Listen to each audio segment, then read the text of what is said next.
Well, good evening, everybody. I know this is kind of an impromptu chat here, but well, here we are. So, we had a little bit of a setback tonight. We had a really good live planned good interview, but that's what you have. We deal with people who have a lot on their plate. I'm still so just gracious that he offered to do the interview and he even tried, but he's got a lot of stuff going on. I totally understand. So tonight's a free for all. I've sent out the link on the Discords, on the Weirdos Discord, and on the Rainy Rider Discord. So some of you guys want to jump in, I'll allow five more people to jump in and join the chat. So if you want to do that, jump on in. I know Gma said she was going to jump in. Um, let's see who else can jump in. I know everybody else wasn't actually expecting to come back until 8 o'clock, so we might not get, or 9 o'clock rather, my time, but we'll see.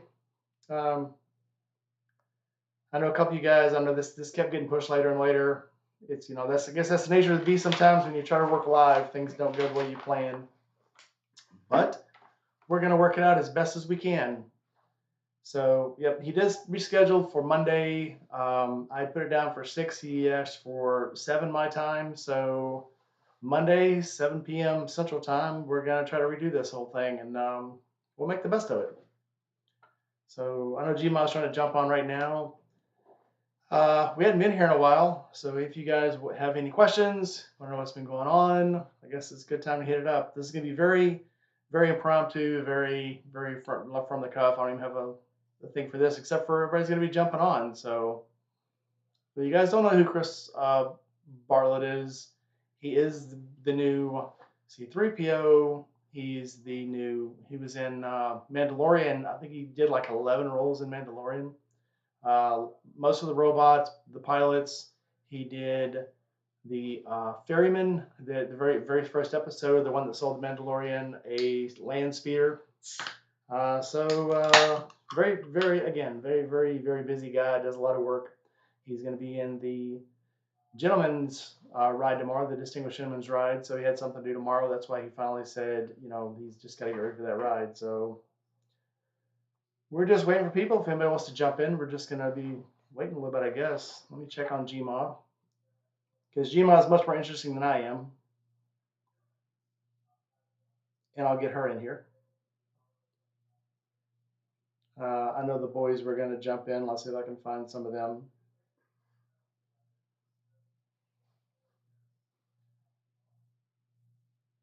Chasing Ghost, hello. I guess I should say hi to everybody. It's Randy Kitty, Gma Rides, Diana, My Pillion, Sky, Juice. Juice is jumping in.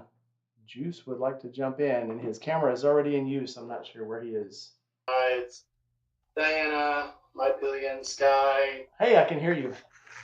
Hey! Nice shirt. Juice would like to jump in. His camera is already in use. I'm not sure where he is. Diana, My Billion. Gma, I can hear your YouTube. Hey! Oh, good deal. Okay, I'll turn that one off now then. Okay. All right, Juice, it says your camera and audio is already in use. So I think you're actually still tied to something else. You might want to check your camera, but I can't use you. Oh, no. So waiting just a little bit. I know, guys, it's very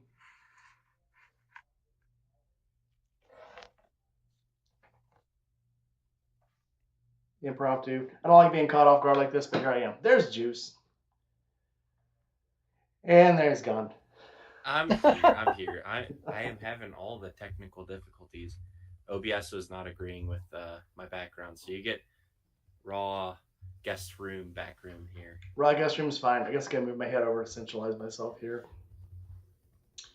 Yeah, there was a point where in all the discussion that I was like, maybe I'm getting tooled. Maybe this really isn't Chris Bartlett, because it kept saying, if you could push back one more hour, that'd be nice. Push back one more hour. And then finally, like, went on his IMDb and put to his actual Instagram that I know he owns because it has 17,000 people following him. And I messaged him there, and he messaged me right back. He's like, I'm so sorry.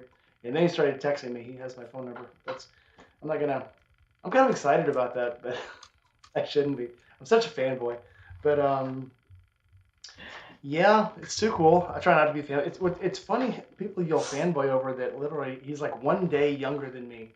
We were literally born a day apart. And I'm just like fanboying over this guy. So I'll call myself. Maybe it's a good thing I didn't interview him yet because I probably wasn't ready. So Juice, how you been? Been all right, man. No complaints. Uh, yeah, not a whole lot has changed. We just haven't been doing live streams as much, but I'm here. I I'm know happy to be here.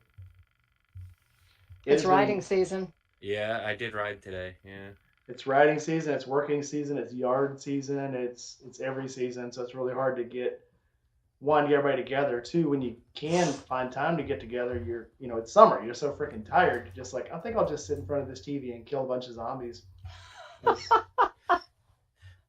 I That's did what my just watch. grandson's doing today. Sorry, I was gonna say I did just watch Alien versus Predator. That's what I was watching while I was waiting for what I thought was gonna be a 10 o'clock live stream. But yeah, I just finished watching aliens getting destroyed. Woohoo! I just watched. So everybody beat down the new Madam Web movie. Everybody said it was horrible and it sucked and all this. I actually liked it. Um, Madam who? Madam Web. She was in the comics when I was still young, probably my early teens, and it was there were so many variants of Web. You kind of just like if you ever watched the cartoon of the new um, Spider-Man, the Morales version. There were a lot more versions when I was young because they had like the Secret Wars versions where there was a whole lot of Spider Woman, Web Woman, Spider Girl, and she was in that genre. Oh, So, okay. but Marvel didn't give it the play that they did a lot of the other Marvel movies, and if they would have, that movie would have been so much more awesome. So you kind of just had to follow the movie according to the storyline, a lot like you had to do in the 80s and the 90s. There wasn't all this super CGI and AI. You actually had to follow the story, which I like it when you have to pay attention to a movie. yeah, it was a very deep story. I wish they would have gave it more fluff. So I think they did. I don't And know. Everybody hears about the girls in the movie are suing Marvel because they felt that like they were cheated, and I would kind of, I mean that's I guess that's a business thing, but I can kind of agree with that because you're kind of led to believe it's a Marvel movie, and when the titles open, it's the normal Marvel flipping through all the superstars and the superheroes and stuff, and then really small writing in association with Marvel. It's not a Marvel movie. So it's uh, like, but supposedly none of the actors or actresses knew it was like that. They actually thought they were making a Marvel movie that was going to have spinoffs and they were going to get thrown into the Marvel universe, and that just didn't happen. But I'm very let down. But it was still a good movie. I encourage anyone who has not watched that movie, don't follow the news, don't follow all the weird, and YouTubes the that name is say Madam Web. Madam Web. Thank you. Yep. The Red Rider is going to jump in here in a second. Oh, cool. Yeah, her kitty had to go to the vet. Looks like it hurt its foot, so she's gonna try I to can jump in hear in a myself in second. the background. You're good now. I think Okay. you're echoing through your own. So let's Okay. see. So who else we have? Sick Bastard jumped in. Glad he's feeling better. Key Fob. I know you got some stuff going on. We won't keep it too long. RE650. I haven't seen you here in a while. Who else? Chasing Ghost Guys Limit. Yep. So we didn't get too bad of a crowd. Again, guys, I'm really sorry. Don't hold it against Chris. He is going to make a showing Stop Monday. apologizing. It's over. We're good. Well, I was so nervous. I was so nervous about it anyway. So maybe it is a good time to be postponed. It's probably a good thing that he postponed then. Yeah, I probably swallowed all my words. Yeah. But I'll be better. I'll be better Monday, I swear. Oh, good Lord. So, Gma, you got a big ride planned. Where are you going? Grand Canyon? I am. We're headed down. We're kind of cutting down 101. We're going to be going through that part of Oregon that's really pretty, over the Siskiyous, and then we're cutting through the redwoods, and then down 101, and we're going to San Francisco in a little loop, and then we're hooking it over towards towards the Grand Canyon by way of like Middle California ish. Yeah. And I'm going to be stopping in Pahrump. Pahrump. Pahrump. I know, I Pahrump. love saying that. Pahrump. I have family that live there, so I'm stopping in Pahrump to visit them. Julie, welcome in. Glad you came back. I know you had a busy mom life going on. Motobomb, Yep. welcome in. So, I hear that your bike is sick. Oh no. Your bike? I was gonna Mine? say, not Yeah. mine. Mine? Yeah. Oh no, Yeah. I just got mine back from the shop. Yeah. It was a little expensive. Apparently I blew through another back tire again. Ooh. So reportedly, the mechanic told you, "Why are you still riding this thing? Well, It's at yeah. its limit." He, well, I said something about when I get back from this trip, I was talking about a couple of things I wanted to do with Dinah, and this is the first time David has ever done this. He stops, he looks at me, and he goes, they are making new ones. Well, what fun would that be? So, well, so I'm going to go look at a Road King when I get back, I think. Ooh, Yeah. Road I've King. had my eye on a Road King for a long time. Join the club. Yeah. It's a good club Yeah. to be in. Oh, yeah. Well, the guy that won Road King Kong, he lives just down in Yeah, Portland. Mike. Yeah. So, yeah, so I said something about, man, I always wanted to ride that bike. And so he was like, well, come on down sometime. You can ride it. He's a very Cool. Mike's a very nice guy. Yeah. He was telling me at the camp out, not this one, the last one when he was here with his wife. He's like, "Yeah, get on, take it a ride." And I said, and what's funny is most of the time when people tell me they're gonna let me ride their bikes, by that time I'm already drunk, and I'm like, Right. no, I'm not gonna bike. But that's why for six, for Eric's, I was like, I'm staying sober because I want to ride this bike, and so I finally got Right. with Eric and rode it because it was too much fun. But Yeah. yeah, I have yet to ride. Weirdly enough, I've yet to ride a Road King. Yeah. Yeah, So I've ridden two Road Kings and I really liked it. But for a while there I thought, well, maybe with my shoulder problems, my neck problems, it might be too heavy for me. But the last one I got on, I was perfectly comfortable with just a little bit of a lowered seat to it. So I think it might be time because I'm headed for New England next year. So Awesome. via yeah, Memphis. of course. Was there any doubt? So so when I went down to Louisiana, I got caught kind of unaware. I went down for the safety, and I knew I would have to drive down because it was pouring tropical rain the whole way down. I was like, I'll just drive Yeah. down because Diana was going with me, and Makes sense. it would have even been a hard ride by myself in the tropical because it Yeah. rained the whole way down. And Yeah. then when I got there, well, halfway down, my friend who I was going to stay with down there says, "Well, why don't you just ride my brother's bike? I'll ask him." And I was like, "Would you?" Well, because we were all friends growing up together. And I'm like, well, I said, I don't want to put Jay on the spot. Yes, very nice bike. But I said, I don't want to put him on the spot. She goes, no. He said, whatever you want, you can take. And I'm like, okay. So he was, so he retired as a motor cop. He still works as an officer part time with the city. But he had a street glide. He bought one that was kind of like the one he rode when he was on patrol. And when I first saw it, I was like, holy shit, I didn't know these things were so awesome. That's a beautiful bike. It was a 17. It was gorgeous. Well, the paint didn't hurt. It's the exact same color as my Sportster. Yeah, So Yeah. I really like that. that blue. didn't hurt. Yeah, So that is my blue. it took me Yeah. by the time I got it from his house to the gas station to go ahead and fill it up, within a half mile I got on the highway, and as soon as I got on the highway, I was like, oh, this bike loves me. And I love it back. It was so nice. It was so nice. So you said it was a 2017? 2017, yeah. Right. I'm trying to do my math in my head. Would that have been the first year of the Milwaukee 8 or the last year of the Twin Cam? It had a 117 on it. So well, actually, funny enough, that could be a Twin Cam too. There was a Twin Cam 117. It's custom, but probably more than likely maybe been upgraded to a Milwaukee 8 117. It probably was a Twin Cam. You think? So is there a problem with it being a twin cam? What's the matter with the twin cam? Is that a good thing? No. Oh, I think that's okay. a good thing. I have a whole video coming out tomorrow. I talk about that, but it depends whether you like potatoes or potatoes. do you like Oh. sewing machine stock or potato factory? That's where I'm. Oh, that's I'm where a potato factory person. Yeah. You know Oh, that. yeah. Well, you can hear Yeah. from the video. It was very distinct. So it probably was a Twin Cam. Well, to be fair, It I did. don't It sounded really good. I don't think most people that get the Milwaukee 8, I don't think they leave the stock exhaust. That alone will, Oh will make a no. big difference. Yeah. But I've got a whole spiel about like I don't even think a stock like upgrading exhaust on a Milwaukee 8. I don't even think that's enough. That's my personal opinion. Oh yeah. I think you got Agreed. to throw a cam into it just to get back to Potato Factory because the Milwaukee 8 was a departure from Potato Factory, and that I don't know. Yeah. I'm not feeling great about it. Yeah. Yeah, I've already decided a couple thousand at least into upgrades as soon as I get it Yeah. because, that's I'll take it up to my mechanic.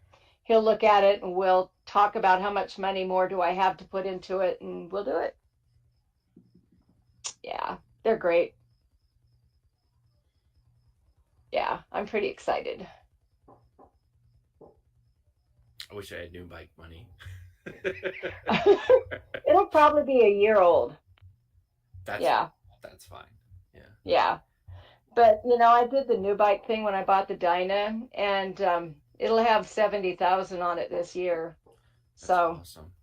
yeah, it is getting kind of tired though. I look at that poor baby now, and I'm like, everything rattles, everything's scratched. It's like, do I take everything off and get it painted and do some stuff, or just buy a new bike? So So I asked the guy whether it was a Milwaukee Twin or an M8 or a twin cam or an M8. So he'll get back with us shortly. Maybe he'll come on live. He is the Leatherman, by the way, in case you were wondering. oh, nice. Gotcha. He's who? He's who? He's a guy. So I grew up with this guy. He retired, went to Alaska, got into doing leather because there's nothing to do in Alaska except make leather and Oh. shovel snow. So he started a leather hobby. So one of the things he was going to do is try to go to one of our campouts because since it's Ren Fair and try to do some leather stuff down there, sell some leather stuff. And I hooked him up with Juice, and I said, hey, if you want to try to practice some stuff, I got a friend. And so Oh, that'd be so cool. He's making Juice something special. I won't spoil it, but it's going to be leather, obviously. I don't care. We can spoil it if Okay. you want. So go for it. Well, I haven't seen. I mean, I know it's a work in progress, but the concept that we're doing. Oh, I got stink bugs on me. Sorry. Did you see that? Smell them. I don't care. Yeah, see here.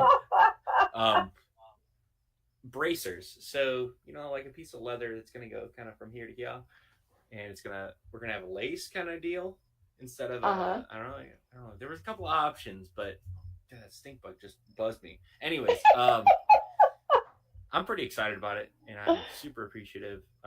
Mike is covering the cost of that. Apparently, Nice. I was. That's what I'm telling you. It was free. But yes, I'm covering the cost of that. So because I thought, why not? You're here most of the time. You're one of my biggest supporters. You're always there. So, juice. Yep. I appreciate that, and also from talking with I think the guy's name is Jay, but he hasn't made these before. But this is a product that I'm gonna be like first of, and we're gonna try to be the showcase of try to get him some sales for bracers or other Ren Fair attire stuff. But he does leather work. I think he showed me a sample of like a dog collar and stuff. It looked really, really cool. So yeah. I am super, super pumped to get my bracers. Yeah. That will look neat. Mm-hmm. It'll look cool. Yeah, I tell us, if you want to show them off, put them on a really big set of arms. Give them to Juice. Longest set of arms I know. So yeah, I thought that'd be pretty cool. So yeah, or little bitty T-Rex arms. Yeah. It'll go really well with his Quest Giver outfit. And NPC costume is what I'm calling it. Yeah. The NPC costume. Non-player character. I like thought it. It'd be pretty neat. But so what else is going on, Juice? So you did get your bike running. You know what's wrong with it, but wait, what? There's more wrong with it? Mm-mm. Oh, okay. No, like the video that's gonna come out tomorrow, I talk about I needed front brake pads, like something fierce. I went on a ride about a week and a half ago, and I just kind of popped it ever since. But I was noticing some weird stuff happening. I'd like maybe not catch a light correctly, and it'd turn red, and I'd have to stop pretty hard. My ABS was kicking on. I'm like, that's unusual. It was a little weird for the amount of brake pressure. So I parked it that evening, and I was like, I probably need brake pads. But today I finally got around to actually digging into it. Yeah, the left side was almost metal to metal, and because it's a dual rotor setup, so left Yeah, side was almost gone completely, and the other side was not as bad, which that actually has me scratching my head that's even really more weird. why they don't Yeah, wear the same. So yeah. whole other issue there. Maybe I need rotors, maybe I need a different master, or need to clear out the calipers. That doesn't matter. I put new pads in today and sent it and rode, um, because that's what you do when the weather is like it was like 80 Well, something. yeah. I don't know. It was beautiful. Yep. It So was rainy here. It was raining here too, but not tomorrow. Yeah. yeah, Well, I've got a new tire I got to go get worn in, so and new brake pads on the back. nice. Yep. Yeah. Yep, and a new navigation system to set up. Oh And yeah. So yeah. have you looked at it yet? I love mine so much. I It's took it out of the for box. so many That, reasons. yeah. Yeah, I mean, I think I'm just going to leave it mounted all the time. That's what I decided But to do. yeah. I have a little arm where I can Do you, actually push it back away, so under the yeah. screen when it rains. But yeah, Yeah. it is So rainproof. So it's rainproof, I saw. I was wondering about the heat though. it stood up to Mississippi so far. I'm gonna be doing a long term test on it. So the best thing Yeah. about it is now, so it's just like having the Google or the Android car app on a Yeah. regular car. So I don't have to Right. have my phone out. I can put my phone away. I don't have to keep my phone doesn't have to stay out in the rain to make phone calls. You can do calls off of it. You can do your map. You can change your music. You can do everything right off of the screen. Yeah. So I can put my Yeah, see, phone that's in going a to be safe really place. nice. Yeah. It is That's going to pretty be neat. really nice because I have that brand new phone and it was a little expensive and it's kind of a pain in the ass because, like, if something happens and you're trying to look at your phone and trying to reset it to go back to Google navigation after somebody's called you, or, I'm still getting used to the new settings on the phone. So invariably something will fuck up. And so I'll have to pull over and fix it because I can't see good enough to fix it on the fly Yeah. anymore. Look, it's a big screen. I mean, you got the same one I got, right?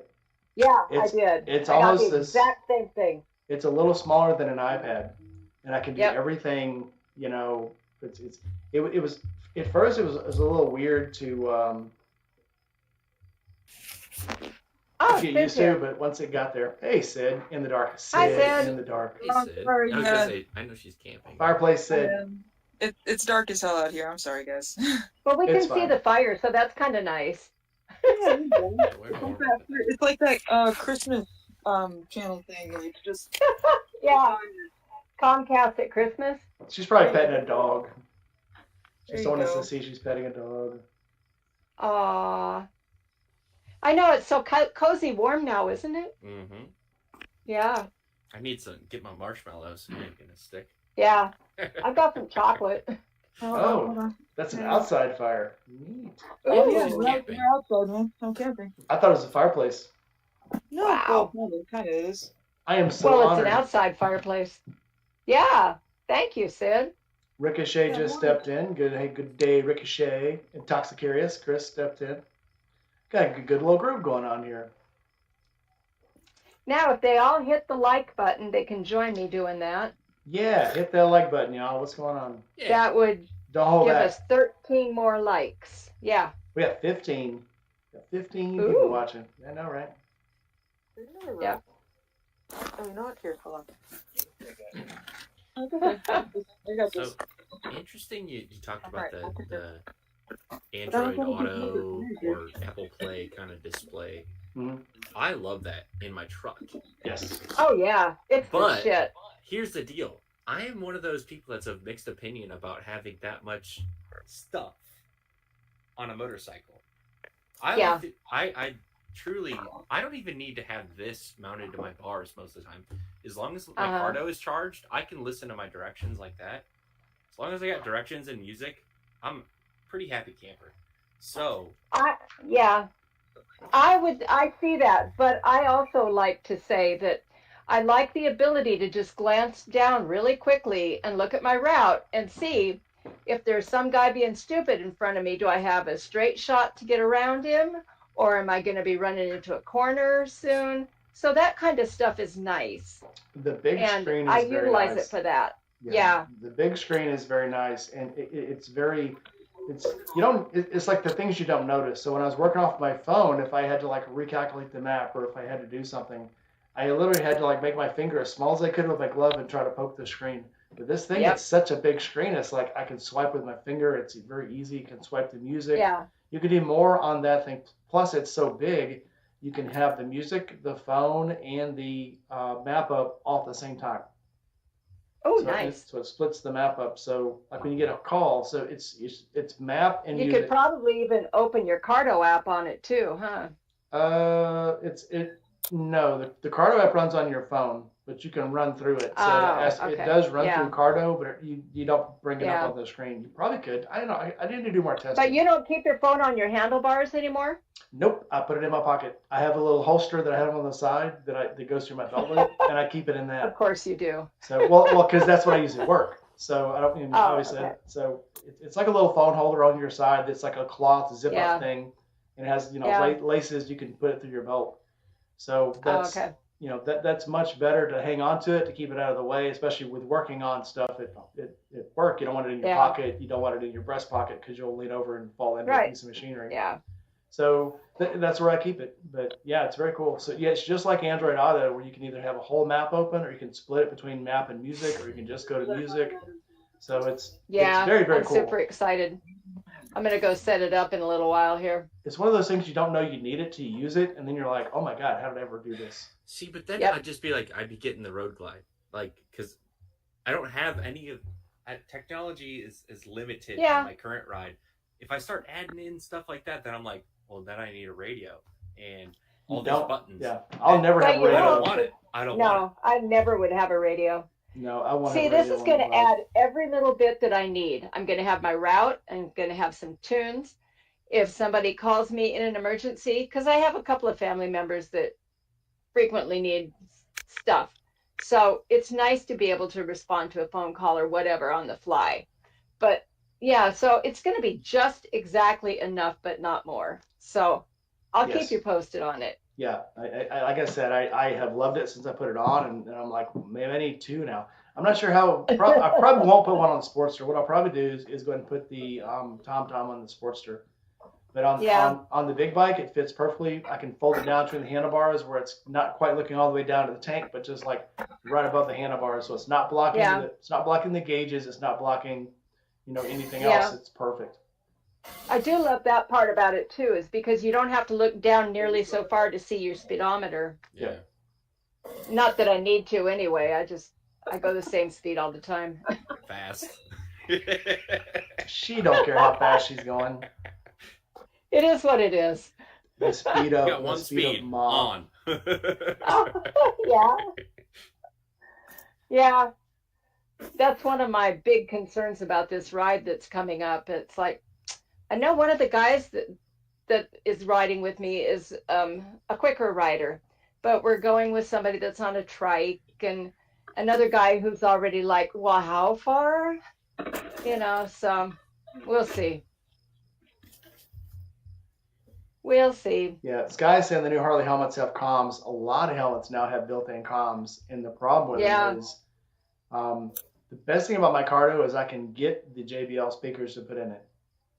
I know they're great too. I was And gonna say, I was gonna ask because that's an upgrade I haven't made yet that I would seriously consider.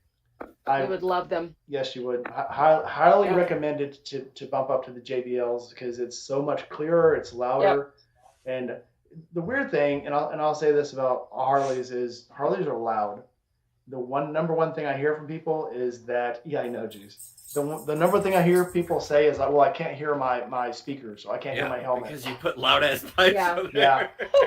And I need a louder speaker so I can hear over my loud exhaust. Yeah. What? But yeah, in your helmet, well, obviously the helmet muffles a lot of the background noise, and you can hear better. But two, anybody There's who a has limitation though. Yeah. the JBL Yeah. speakers are louder and clearer, and the Cardo itself is clearer. Anybody that I know who has what's that other one? Senna. Everybody says the Senna. Senna. Can't hear Yeah. shit. Even with the aftermarket speakers, you can't hear with the Sennas. So I've not heard anything really good about the Sennas, except for they have one that has a camera built in I was too. gonna say Chase is the only one that he swears by it, and he records Yeah. on it. And that's like the one redeeming thing. I'm like, I hate GoPro. I So thought he the had whole, a like, lesson. Yeah. No, he's got a Senna. He's had a Senna for years. So he's got the one that's got the camera in it. That's how he records, and it sounds good and it looks good. That's I'm like, damn it, what am I doing? Like He does make some good content. Yeah. Yeah, but the batteries in those die fast, real Yeah. fast. He makes it work.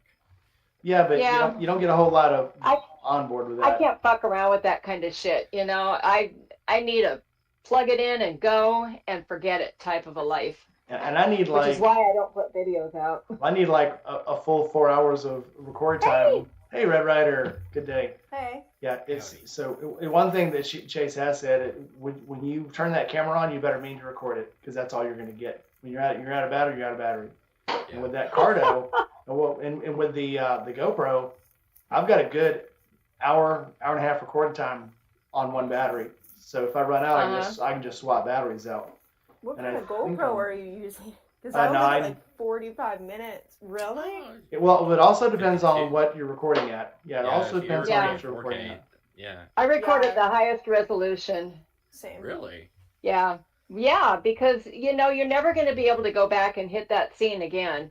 True. So it's always better to have the highest resolution possible, even if you have to delete it that night once you get to the motel and you start looking at your footage.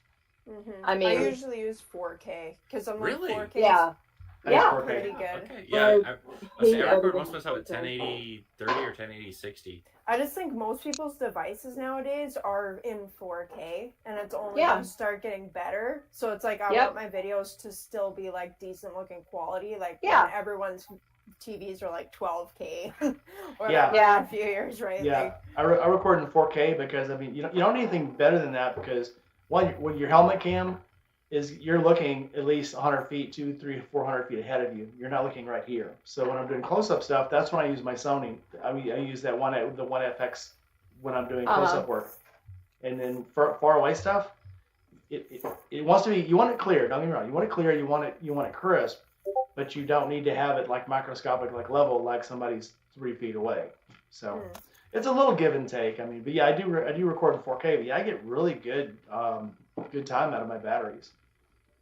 Then again, I get new batteries about right before the October camp out. I'll get new batteries because batteries die and they get crappier and crappier. It's like anything that recharges. Do you buy the GoPro branded stuff or the? I do not. knockoffs? I do. Well, I do. I was gonna say I've got both like sitting like right here. It's called. you can actually power your GoPros without a battery too. As long as you And- plug it in. Yeah, as long as you plug it in, and even without a battery in it all. I think that's what Josh does. So I get this thing. I've seen him lots of Little times. brick. Bottle, right? Yeah, I've It got takes that 3. too. Oh yeah. So and that is Yeah. I got that for my new one. so handy. Josh has the GoPro 4 still, right? Yeah. Right. Yeah, that was a lot easier to do with. Yeah. I got Yeah. the knockoff I'm not- batteries. Yeah, I don't think I'm ever gonna switch over to a GoPro setup. Just because Don't. like I heard so many issues with them, like overheating, loss of footage. Well, that was stuff like the 7 and 8. Yeah, the 8 overheated. I literally 20 minutes of recording on it. 10 minutes sometimes, it would shut off Yeah. because it was overheating. Well, my 7 did all the time too. But my 7 also froze on the way back from Forgotten Angels last year too. So my I 8 got would do problems. that. Shoot. My I've had 8, problems ever since. my 8 would Yeah. stop recording. It would stay powered up. It would just stop recording. And I couldn't turn it off. Couldn't turn it on. Couldn't record nothing. And I have to pull the battery out. And Yep. sometimes when I go to pull the battery was pregnant. And I'd literally have to Yeah. say, please don't let this strap break. And only one I had to actually get my Yep. knife out, get my knife out and like pry the battery out and that's when I was Yeah. like, I need something better. And it just so happened the guy at work was like, he had bought 2 brand new 9s and was like, yeah, I'm not going to use them. I'll sell them both to you for $300. I'm like, sold. So Wow. yeah, That's a pretty good deal. Yeah. that's what happens when people get aggravated with technology because they don't know how to use it. They'll sell it to you for really, really cheap. Mhm. And I'm like, yeah, I'll take that piece of junk off your hands for almost nothing. Yeah. So Or that's what happens when you have kids that don't know what they want to get you for your birthday. Yeah. Just end up with a closet full of stuff you're never gonna use. Well, the GoPro was pretty cool. Yeah. Well, Yeah. to be fair, I had an X2 and I recorded with it on one trip and I got home and I had a hard time editing with it. And that's when I was like, do I really need 5 things to record on? Because I had a night vision camera that did IR. I had Wow. the X2. I had the 7 for my helmet. I had another 8 for the handlebars. And then I had, you know, the module recorder, like the digital recorder for trying to get audio. It was too much stuff to try to sync and try to get into line and record with. So I'm like, screw it. I'm just gonna do all my audio through the GoPro, and it's easier to record that way. So helmet, handlebars, and one handheld that I use at the campouts and to walk around and do close-up interviews, and that's it. Yeah. Too much stuff just gets too hard. I bought my Sony for stuff like doing in the garage and whatever, because you can zoom in. And with my GoPros, before I had my Sony, I'd be like just trying to put my GoPro like so close to what I was working on. Like this camera's like right in front of my face, and then the picture just looks so crappy because they don't have macro on them. It's like, nah, I need a camera with zoom. Like, then you get a shot of up your left nostril or something. It's yeah, your ogre face, like you're looking at your selfie camera, like. Yeah. Yeah, I think GoPros could definitely improve some things. So I've heard from a lot of people that, like, I had a GoPro 8 before I had my 9, and the only reason how come I have a 9 now is because my GoPro 8 stopped working, and then they just, like, sent me a 9 to replace it because I was still in the warranty. Yeah. But I was like, man, I wish you would have just sent me another 8 because, like, I have all this, like, I have extra doors. And you know how to use it. Yeah. And then I was like, so I hope you guys are going to send me, like, replacement batteries and doors because I have, like, these 8 things now that I can't use. Yeah, they're obsolete. Yeah. And then the thing that's also nice about, like, I've just heard a lot about, like, the older GoPros is that they're better because they don't have that frontward facing screen, so they don't get as hot, and then they don't get like they don't use batteries up as quickly either. Yeah, I've got a 6. Oh, that seems right. Mm-hmm. Yeah. And you don't really need that forward facing screen, really, like if you have the app, because you can it's like way easier just to look at the app anyways and do like your preview on there. Yeah. Instead of trying to look at like a 1 square inch screen or whatever and figure out where everything is. Yeah. My biggest gripe with GoPro is the audio. This is not a setup that was ever made for motovlogging, and we as motovloggers are just like making it work, but it's an imperfect system, and it pisses me off to no end. So here's what I found with GoPro: they'll make a really, really good camera, and then they'll make a crappy camera. So the 3 was kind of crappy. 4 was good. 5 was weird. 6 I didn't try. My 7 was good. The 7 silver was good, and then the 7 black, the batteries would fry all the time. The 8 was good until the battery started getting, I mean, literally 6 months after I got it, the battery started getting too hot. It started shutting off. I couldn't keep it going. And now I have a 9, and the 9 is almost perfect. I have 2 of the 9s. So literally every time they jump it, they'll screw something up and make something else better. Then they'll screw something else up and then make something else better. So whatever at that time is what you need for your videos, depends on whether you want that one or the next one. If you want a really good video, that's a good one. If you want good audio, that's a bad one. So, you know, the one thing I wish I could have done better was my digital recorder. I wish I could have made it work better because the audio, like Juice was saying, is the touch and go. I will do a really good video sometimes and then find out that my microphone came unplugged, or that the media translator came unplugged, or I got a drop of water in the module and it just fried. So yeah. But yeah, we make it work, like Juice was saying. We just, you know, if we want this to happen, we do the best we can. Yeah. GoPro's made for, like, I don't know, snowboarders, dry weather, bicyclists, something under 40 miles an hour. It's not made for going 80 down the highway, which I mean, it's just tell me about it. Yeah. If you have it on your handlebars, it'll go. Yeah. Well, so I'm getting a new Bluetooth. I am absolutely in love with my Cardo stuff, but I've been offered the new AS Max, 2 of them, and looking through the brochures, they look so awesome. So One, they're magnetically clipped. The scariest thing that ever happened to me was I literally my Bluetooth had died. The battery was dead, so I plugged it in with an aux cable. And I'm riding down the road, and all of a sudden my aux cable kind of flies by my arm. I thought it came unplugged. The cardo came off, and it was hanging by the cord. Luckily, wow. So these new ones are supposed to be magnetically locked. So when you put them on, a magnet locks them off, and you have to pull them off. And they're magnetic. So hopefully that's a hell of a magnet. It should be. I mean, they don't weigh much, so it doesn't take much of a magnet to hold them on. So like even the cardo, it's not very heavy, but you're relying on a clip that you have to unplug. Probably about once a week, every 2 weeks. You got to unclip it, put it somewhere. Eventually, that clip will get weak. The pawls will get ground down on it. So eventually, it's gonna fall off. So, but my first cardo lasted 7 years. This one I've had for 5 years. So they last, but eventually everything dies. And by the time I get a new one, the technology is so much better. I'm like, oh my God, this is like magic. Freaking black magic, white magic, can't tell. It's magic. Yeah. So hopefully this thing will be really cool. So they'll be sending me 2 of them. So it'll be cool once I try one. If I like it, that's either something that I can give away on the channel or, it'll be cool. So that'll be cool. I've heard a lot of good things, from the few people I've talked to about them, about the DJI action cameras, that they're supposed to be better than a GoPro. I know Amanda really likes those too. Mm-hmm. So she strictly uses those. Yeah, next time I get an action camera, if I don't get an Insta360, because I think one of those would be pretty cool to have, I want to get a DJI. I was almost like, because my GoPro 10, it's just so annoying actually when I think about GoPro and just like how like when I just down think with the GoPro. Yeah, it's just like when you just think about how many issues you end up having with them, and I'm just like, I bought both mine brand new.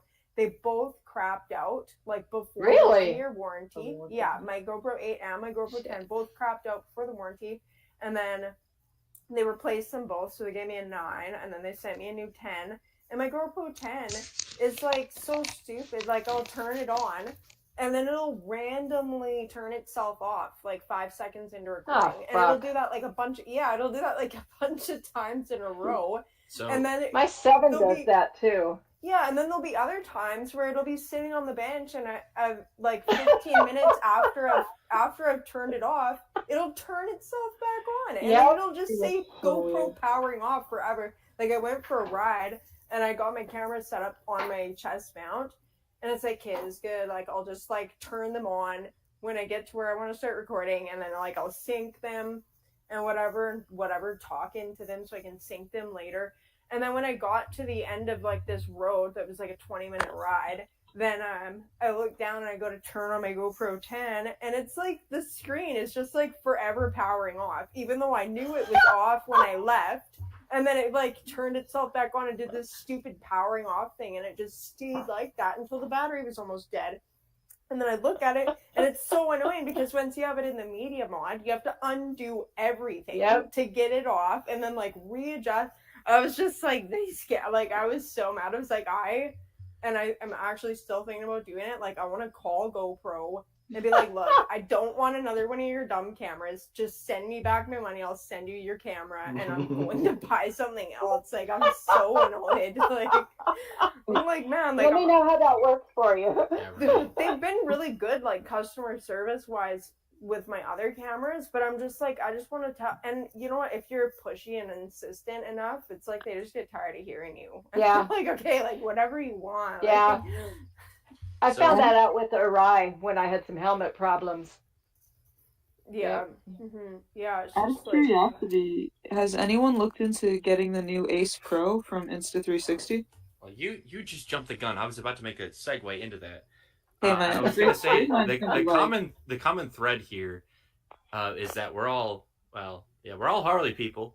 Most of us have GoPros. I think we're gluttons for punishment, so we're used to just like products that break, and that like that's the norm, and we're okay with that maybe, but we won't switch. Yeah. And I was going to bring up the Insta360 Ace Pro because there was recently a thing about like I've got a Cardo it hooks up to Cardo. You could record your audio and potentially group audio. I'm like, what am I doing? Like, I need to switch over to that. It's $400. Dude, if you do it, I'll do it. Let's do it. It's a $400 commitment, but like GoPro, we're on thin ice. Super thin ice. Speaking of noise and Harleys, Juice, you use Premiere Pro too, don't you? No, I use DaVinci Resolve. So on Premiere Pro, they have this thing called Clarity, where you can try to clear up the sound. I have the Clarity plugin, yeah. If you do it on your camera that's out in the wind with no volume, sometimes it'll like make noises. It tries to make voice out of whatever noise it hears, and it's done it even like when I've been out windy, when it's been windy and I've been recording. If you turn on that would Clarity, be so creepy. It makes voices, and I've been like talking to people before, like on the camera, and all of a sudden voices. It did it on the car show video I did when I was talking to the dude. I had to cut all that out because it sounded so creepy. So it's like, so tell us about your car, and you'd hear, "The devil is alive, drink more fluid, blah, smoke that joint," and it was like, it was weird, like backmasking is what it sounded like. Yeah. The Clarity plugin, what the hell? It can give like an underwater kind of vibe to audio tracks sometimes, but if you balance it right, it can be really nice. Yeah, there's two. One's called Clarity and one's called Voice Cleanup. And so when you run Clarity, if there's too much background noise, it'll make voices. Yeah. And so sometimes I'll just run Voice Cleanup, or I'll use Voice Boost. And Voice Boost will just take a voice and ghosts or something. It is weird. Well, you know, I do also do ghost hunts. So yeah, I wonder if I should do that and then use Voice Clarity and pull voices out of the air. That would be kind of cool. Yeah. Did you tell Aaron that you do ghost hunts? Did I tell Aaron? That would be fun. Yeah, because Aaron's all into that ghost stuff. You need to get him. You should go ghost hunting with him. I'm not committing to going, but you two should go. Well, one of my earliest videos, we went to Fort Barrancas down in Pensacola. And we're walking around, and I'm running the EMP, and I'm running the voice box, and voices are talking through the voice box, and they're answering the questions I'm asking. I won't spoil the video, but if the video was probably from like 4 years ago. It was actually from when I was still active, and I took pictures. Diana was with me. This was before GoPro days. I used the voice recorder, and I was taking pictures, and there was a little globe of light following Diana around everywhere we went inside the fort. And I heard little children's voices talking to me, and I was asking people how they died. And I was in a cannon room, and I asked the guy, who are you? And he goes, I'm the priest. And I said, how did you die? And he said, cannon. And I'm like, oh, okay, that's clear. And I've gone to cemeteries before and had people tell me, get out, and I've recorded it. And yeah, that's... And did you get out? Oh, yeah. I was with two people who didn't believe. They were like making fun because they were just doing it for fun, kind of like snipe hunting Red Ryder. And so we get there, and I said, the rule is if they tell us to leave, we have to leave. And they're like, oh, what are they going to do? Tell us to get the F out? And I'm like, well, they may. And so we're walking through the cemetery, and I see an old man sitting on a bench. And we're like, okay, we'll go over there, and we'll see what this guy's all about. We come over a hill, the dude's gone. So we go over where he was sitting, and I'm like, is anyone here with us? And a voice, clear, like I'm talking to you right now, says, get out. And I said, okay, we're leaving. They're like, wait a minute, did they just say get out? And I said, yeah, they did. Let's go. Holy shit. And so the two ladies took off running. And I'm like, yeah, that really happens. If you go where they don't want you, you have to leave. That's a rule. So what a nice kitty. Oh, yeah, he goes wherever he wants. But yes, ghost hunting is fun, but it's also a little creepy. That's most time when I do it, we'll do it in the daytime. If you go to old forts or go to cemeteries, go in the daytime. Don't go at night because it's not like they can do anything to you differently in the daytime than they can at nighttime. It's just way much less scary in the daytime. At night. But like, wouldn't that be the true experience though? Depends what experience you want. Well, I think if I want the ghost hunting experience, I want the full. Let a little pee out. We did the cemetery at night. You know what I'm saying? Like, the real scared. Yeah, we did the cemetery at night, and it was absolutely scary. Because then you got to walk back to your car in the fog, and it's dark, and you can't see shit. You know what's fun to do if you like getting scared? Go camping. And like, also, I'm not one for technology. I'm not one for technology on camping, but go camping and take a laptop and a way of watching like horror movies and watch horror movies in your tent Oh, in fuck the middle of no. the night. Like it's Fuck so no. scary. Because normally scary movies are not scary enough. Like no. I'll laugh through most scary movies. I'm like, this is so cheesy, man. Like I don't think I ever told y'all. Like the first time I watched the Blair Witch Project, I thought it was real. So a lot of people did. A lot of people did think it was real. So if you think it's real, that movie is terrifying. Yeah. But that will mess you up, like to go camping. Like for example, like get me in a tent. I like being scared like that. I don't know, but I also don't believe in. I don't believe that. Like I believe they're in a spiritual world.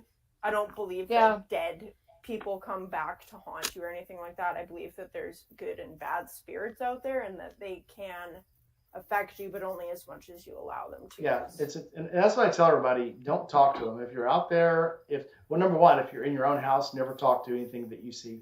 Me and Dinah have lived in haunted houses before with ghosts in them, and the one straight hard rule is if there's something in there, don't talk to it, because ghosts are just like people. They're bored.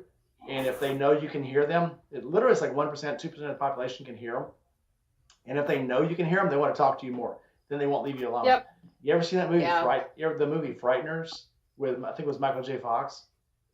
I don't Frighteners? know. When once the ghosts find out he can hear them, they all start bugging him. There's like hundreds of them. And so the very few ghosts that do talk to him, it's a secret from the rest of the ghosts that he can actually talk. And then once they find out, there's like hundreds of them that want to talk to him. Oh, really? I think I've seen that. It sounds like familiar. It's like old, isn't it? It's like an older movie, isn't it? It's old. Yeah, it's probably from the early 2000s. I feel like that's really old.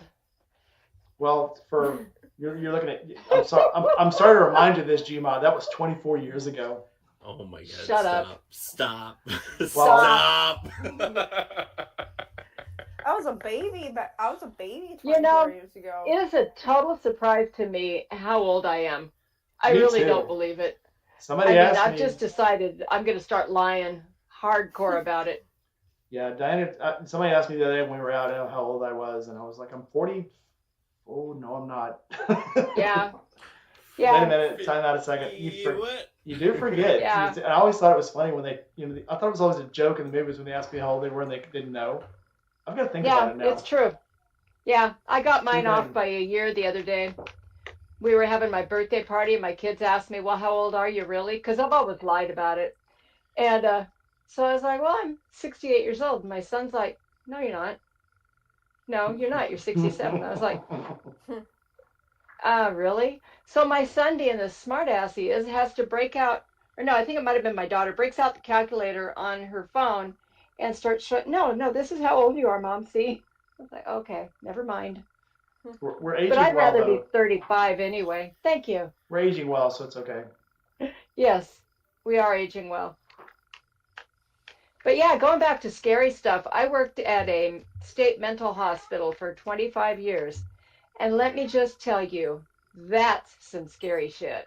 Yeah, no kidding. Because that's all real, like, people right there who can... Yeah. Who are just completely out of touch with reality, a lot of them, I'm sure. Yeah. And I worked at Western State when Silence of the Lambs came out. And my son wanted to watch it on pay-per-view one night, so we did. So the next day I go into work and we get a guy in from jail for essentially the same types of charges. Oh, no. Yeah, not with his own security guards. And you know who he looked like? He looked just like him. That's so creepy. No. It was extremely creepy. So, yeah. But, yeah, we had so many weird people in there, and I'm still not supposed to talk about it, but man, there was some strange fuckers. Yeah, there's this place actually in Kamloops, BC here. It's like a couple hours north from me. Yeah. And it's called Padova City. So it's actually like, it used to be, I don't remember if it started out as a tuberculosis, probably quarantine thingy, and then they went from being that to being like a mental institution. But while it was a TB like facility or whatever, the doctors had like houses on the property so that they could be like right there. But then they had underground tunnels going from their houses to the hospital so that they wouldn't have to encounter any of the tuberculosis patients and stuff like walking around the yard and stuff. But then it turned into like a mental institution or whatever at some point later. And my brother's friends used to own the property, so they all went there to like tour it one night. And they were like, there was still like laundry in the washing machines and stuff. They had like these massive washing machines that you could like go inside and stand up in. And just so creepy, just like all the underground tunnels. And it's a huge place. I never got to go to it. I was like a kid when they all went, but I love that kind of stuff. Yeah, it's totally fascinating. Mm-hmm. Yeah, you're not too far from me. I was looking at that. I'm gonna go over to Okanagan this summer after I get back in Grand Canyon. Oh yeah? Oh nice. Yeah. Yep. So you're going down south to the Grand Canyon? Yeah, I'm leaving for the Grand Canyon by way of 101 and the Redwoods and all that kind of stuff, and then through Vegas and yeah. So it's gonna be a good trip. And then you're coming up Okanagan, like BC, or like Okanagan Well, when I get back, I'm gonna go over towards Okanagan probably in the hot part of the summer. Because I've got a couple of Harley Challenge stops I got to get over there. Oh yeah. Yeah, it's pretty nice up here. It's been like raining. It's so dumb. I wanted to go to this rodeo this weekend that's supposed to be like a pretty good like bike thing. And like the 1 year that I'm actually planning to go to it, and it's just raining. It's like I'm like riding there in the rain. Like I wouldn't be riding my bike in the rain. I'd, like get there and just be totally soaked from not having there. Like it's like maybe if I had a road guide, like I hate doing bike shit in a car though. It's such a pain in the ass. Oh, I know. It feels so lame. It's like like pull up in your truck, like you're preaching to the choir right now. I went and did my first poker run, but we did it in a Honda Pilot. It was terrible. I saw that. I was not gonna say anything. Listen, I regret so much regret. And the weather was not actually bad. Like the 2 out of it was a 3-day kind of deal. I was anticipating rain all 3 days. It really rained on the Saturday of the poker run, but it wasn't even that bad. I'm like, I mean, it rains here all the time anyway. So I don't know about Angel, but I just rain gear in the saddlebags all the time. Bike set up for rain, always. We don't get too much rain here. Like it's pretty dry in the summertime. But it's more my bike. No. Like if I had a bike if I had something with like a good sized front fender and like something that would keep me fairly dry, then I'd be like whatever. I wouldn't be worried about rain. But I'm not gonna take my bike that's not built for wet weather and then have a rooster tail like literally shooting me in the face the whole time. So it's like you can't even see unless you're like I wouldn't do that either. Side. Like I'm like it's not any. As much I know as I rode my Sportster in the rain a lot either, but it wasn't all that fun. No, the Sportster is not fun when it rains. You're just soaked. I've got pretty soaked riding in the rain before, so it's not like, and I don't know, it's always kind of adds like a little bit of an adventure, I guess, to the ride. But it's like my bike, it's all the copper lines and the brass fittings and stuff. You get all this like road grime that just gets caught in between the fittings and the brass, the copper and the brass or whatever. Yeah. So it's like there's just too many things that would just like I'm not gonna abuse my bike. My Dyna is my bike. That's why my Sportster doesn't go out when it's rainy. So it doesn't go out very much. Like my Dyna, I got caught in a little bit of rain coming back from the Kootenays last year, and the Kootenays. The Kootenays, and we make kokanee beer. That's where kokanee beer comes from. Kootenays, and anyway, so you drive past the Kootenay Beer Factory on your way up there. But hey, we got caught in some rain. I was like, shoot, rain, and I'm just so used to getting soaked in the rain on my shovel head or other bikes without front fenders. And then I was just like, man, like I was riding with like a windshield. It's like, I'm not even really wet. Like my knees were a little bit wet. Isn't it great? Yeah. And then it's like, as long as you have like, a half an hour of riding where the roads are dry, it's like you're dry by the time you get home anyway. Yep. So it's whatever. Yeah. The worst part about riding in the rain is having to go slower. Yeah. Yeah. Agreed. Have a giant hairy tentacle. Yeah, my cat's in the hospital. My cat's in the. Oh no! So what happened? What happened? Silly little fat little tiny. He had a bladder infection or something like that. Oh. So yeah, it was like a couple days where. Well, it was probably like longer, but he's an indoor-outdoor cat, so he goes to the bath. He doesn't have a litter box. Yeah. And then I was like, he really wants to go outside a lot, but I thought it was just because it's getting nicer, and he usually wants to spend a lot of time outside when it's nice. And then the last couple days, then I was actually starting to notice, and that's just like by fluke because I was in the garage and I saw him go and try to go pee somewhere, and then he's like meowing. And then I went to check him out, and I thought like it was just because of like this. He had like some kind of a little sore on the back of his tail, so I thought maybe he just scratched his tail and that was bugging him, and that it looked like he was licking that. And then it wasn't until like the next day that I realized like, hey, he's not like there's something more like. And so I actually sent Rainy Rider a picture of Tiny. I went to see him in the vet last night, and he's like got a cone on and an IV, and they like rolled him in with his IV pool. Poor little fatty. Yeah. So I don't know. Apparently, they're like he has a catheter in. They're like, we're gonna take the catheter out. Oh wow. Yeah, tomorrow and see if he's peeing on his own and like. I'm just like, man, Tiny, he's 11, and this is the first time he's ever had to go to the vet. This is the first time he's spent time away from home. It's the first time he's ever had to go to the vet. Does he have bladder crystals too? They said they couldn't see anything. So. Oh, that's good. Yeah, so I don't know why he. Because my last cat got crystals in his bladder, and eventually it's what caused him to die. He was 11, but bladder crystals. And they said they could clean them out for like $5,000, but there was no guarantee that the damage was recoverable from. So I was like, the thing is like to what yeah, once animals get to a certain point. Yeah, and like I am actually like I went to Humane Society, so they're the ones actually paying for his stuff right now because it gets so expensive. It does. And it's just like, it makes me mad almost because it's like, does it actually cost you guys as much as what you're making us pay, or you just know people love their pets?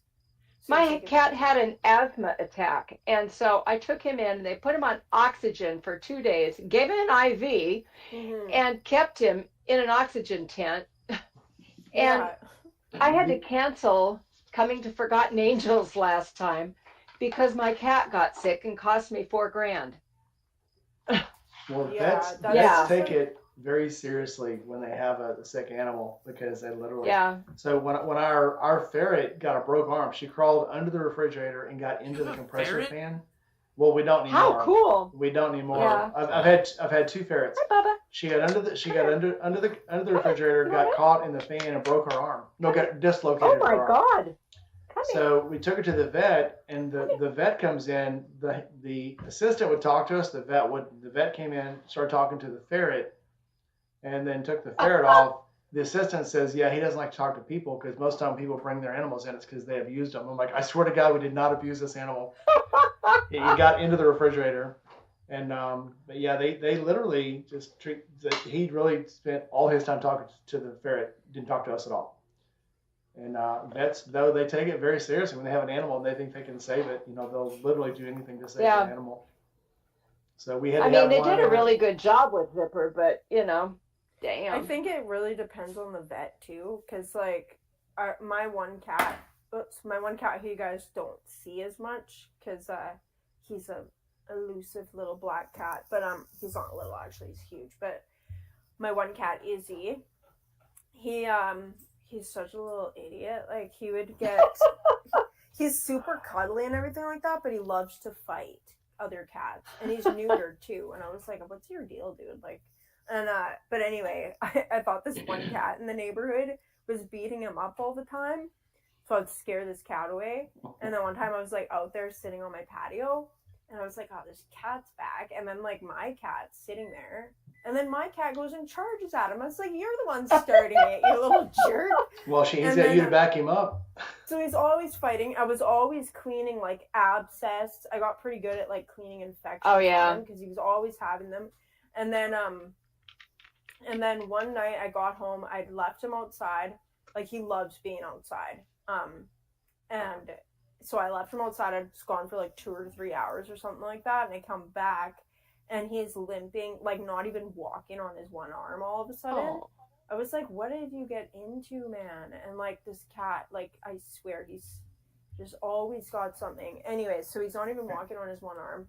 And I take him inside and I like check him out. Like I check out his arm. I go to move it and everything. It was like, it doesn't seem broken. And I try to have a look and I can't see any like kind of injury. Like there's no visible injury. And then but maybe I just didn't notice it because after like a week I was like, I'm gonna see if he gets better, stops limping. Like he must have just sprained it. And then after like a week he's still like not walking on it. So I'm like, I take him to the vet and they're like, oh, like we can do x-rays. Like my vet had retired, so these people had taken over and they're like, they do x-rays and they just like, they didn't care. They were just like, hey, we can do x-rays. Well, it looks like he's missing like the fluid in his shoulder joint and whatever. And then they send him home. And then like a couple months later, he suddenly has like a massive open sore, like in his armpit on that arm where just like some kind of an infection or something like that. And it looked like he'd been bitten by something. Maybe he tried to like fight a raccoon and then ended up like trying to jump over it and got bit or whatever. I don't know. But it was like 2 years and like 3 vets of later that he finally got like properly treated. Because he was like 2 years, this infection would keep coming back. They keep giving him the same antibiotics. And I finally took him to a vet here who actually seemed to care. And like now he's been okay. But yeah, I think it really just depends on the vet. And some of them I think are honestly just in it for the money. Like they know that it's that they can make a bunch of money on it and they don't really care about the pets per se. Yeah, it's kind of ridiculous. Some of them are jerks. You gotta find a good vet. Mm-hmm. Yeah. My grandson had a cat that got one of those nasty infections too, and it was to the point where he didn't have the money to get it treated. So they took him in and they opened it up, they drained it, and so I had to go over there twice a day and stick a syringe down into the abscess, flush it out with hydrogen peroxide and saline solution, let it bubble out for a while, and then fill a different syringe with some stuff and shoot it in until it came out the top. It was just so much fun. So much pain for the cat. Yeah. But his infection had actually got so bad that it had gone into his bone. So he's actually there's your cat behind you. There's your black cat behind you. Oh, isn't that? Yeah. He knows we're talking about him. Yeah, he's got like a hole in his bone now. Oh, thanks. Yeah.